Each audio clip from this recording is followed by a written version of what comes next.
Sandosh Kumar P. Thank you, sir. I stand to support the motion moved by my esteemed colleague, Sri P.V. Abdul Wahab. He is so lucky today to move such an important resolution on the plight of Indian Muslims, even though his party has nothing serious to do with it.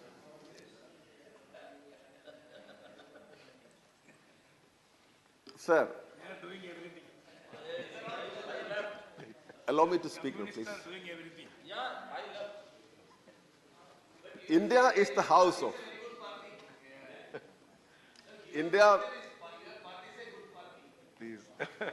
Even though his party has nothing serious to do with it, sir. Please.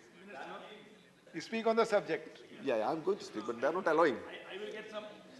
Sir, India is the house of more than 200 million Muslims.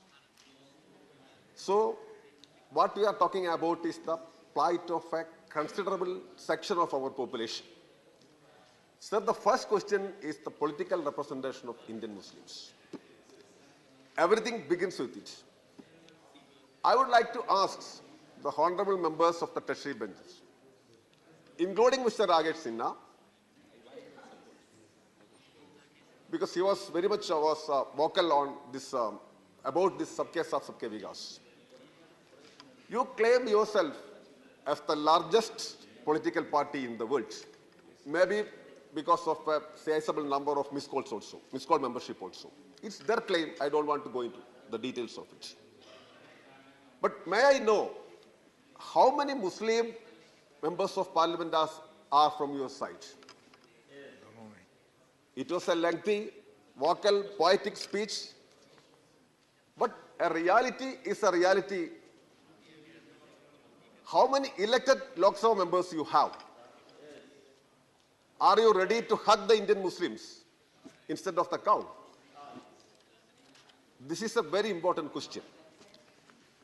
And now take the case of our assemblies. What about the BJP representation in Muslim representation in UP Assembly?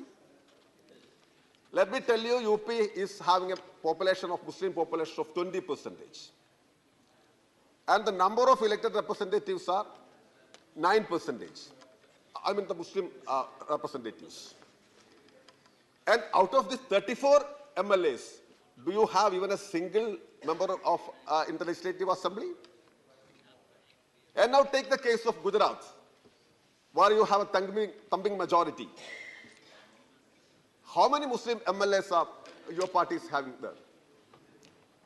So if you carefully analyze all these data details, one thing is quite clear, that you are always talking about the Indian Muslims, always raising slogans like Sabke Saath Sabke Vikas, and in reality, you are not with Indian Muslims and Indian minorities. So the second thing is, sir, the question of Islamophobia. Islamophobia is a reality in the modern world. Even in India also, you can see many areas which is called mini Pakistan. Even in Delhi you can see. It's a harsh Indian reality which we all have to admit. The August House, when we are taking part in a discussion in this August House, no point in escaping from realities, evading realities. There are some places which are being called mini Pakistans in this country. Even Shabana Asmi had to complain oneself. She is the daughter of one of the renowned poet, Kaifi Asmi, had to complain about this discrimination. Are we going to solve this kind of discrimination? I don't think so. Because the government itself, in fact, this government is a threat not to the people only, it's past also, history also. The government is purposefully, systematically, continuously promoting Islamophobia.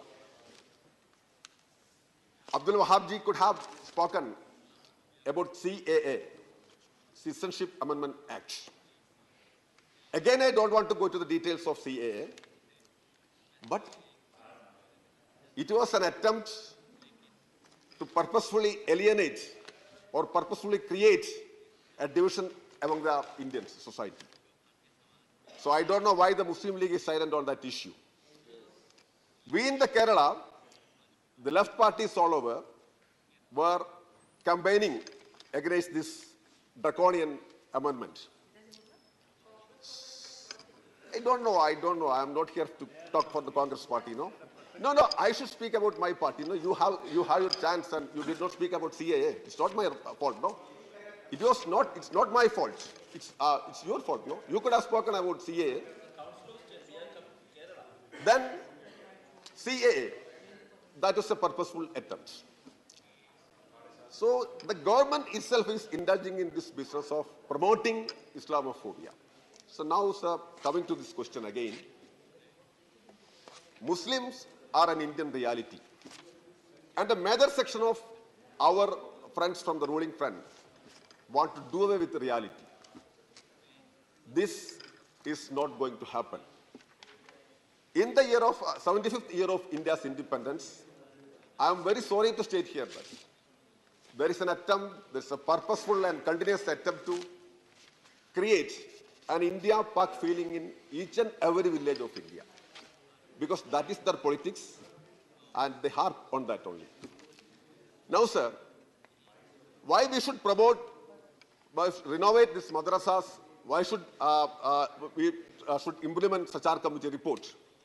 Sachar, of course, I can proudly state here, he was part of the Indian Association of Lawyers, one of the prominent lawyers organization, association in which we are all members of.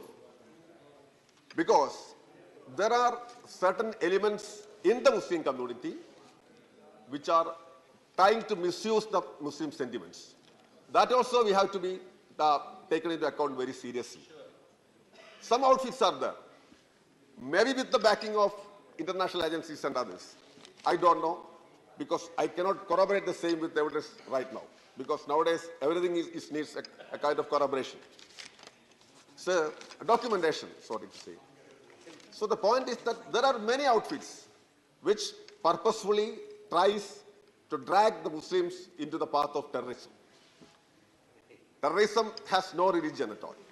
For example, if we take the case of Pakistan, at least 2,000 people are getting killed in a year in Pakistan. And obviously, most of them are Muslims. 99% of them are Muslims.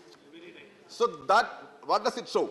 It shows that terrorism has no religion at all.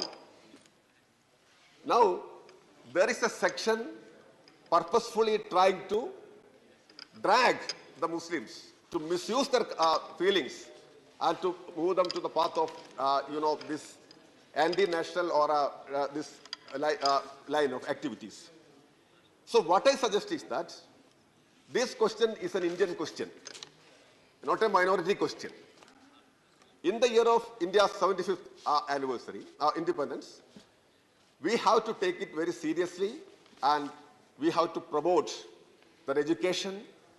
Where in a state like Kerala, what is the sorry state of affairs in other states, schools, colleges, the representation in higher posts, these are all known to all of us. So, I support this motion and we have to, this resolution, we have to accept realities as realities.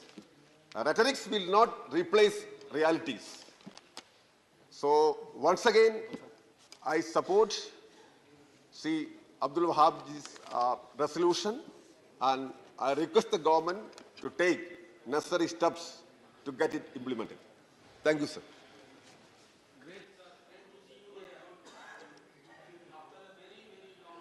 Shri JVL Narasimha Rao ji.